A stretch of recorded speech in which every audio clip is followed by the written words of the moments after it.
اليوم أنا جمعتكم وذول اللبنانيين إخوانكم محتاجين وقفتكم. من اللي يساعدهم من عندكم يوقف وياهم؟ رئيس مصر تستقبل لبنان؟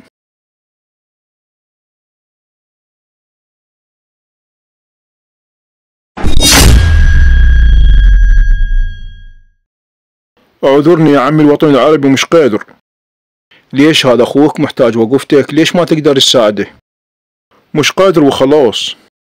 ها ملك السعودية هذول إخوانكم اللبنانيين محتاجين وقفتكم، وريتكم تساعدون إخوانكم اللبنانيين. هاش قلت.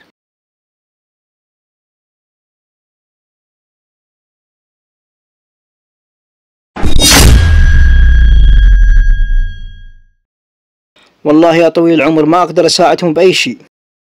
ليش مو هذا أخوك محتاج وقفتك؟ ليش ما تقدر تساعده؟ ما أقدر يا طويل العمر، ما أقدر. ها ملك الأمراء ذول إخوانكم اللبنانيين محتاجين وقفتكم، وأريدك تساعدهم.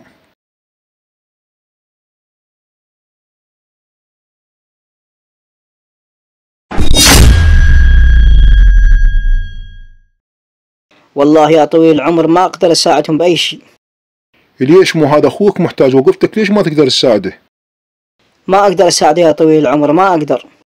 هاي يا رئيس العراق ذول إخوانكم اللبنانيين محتاجين وقفتكم، أريدك تساعدهم.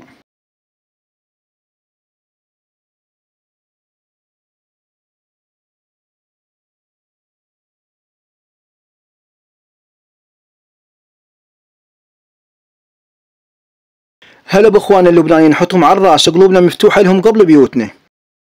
كفو من عندكم أهل العراق، أهل الغيرة والنخوة، التاريخ يشهد لكم. العراق الحبيب من جنوب لبنان، شكرا.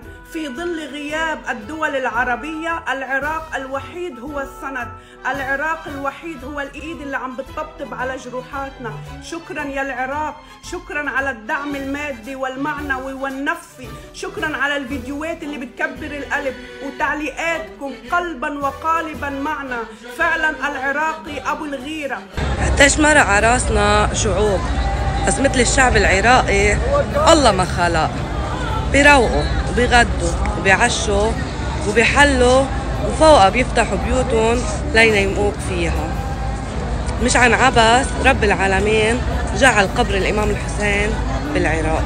والله خاصة رئيس الوزراء العراقي الذي لم يتردد بتاتا نتيجة اتصالي معه بالأمس ما أن يوعز بتفريغ الحملات المطلوبة لتزويد لبنان بالفيول. فهذا حقيقة وقفة أخرى مقدرة من قبل الحكومة العراقية نحو لبنان واستمرارهم بدعم لبنان.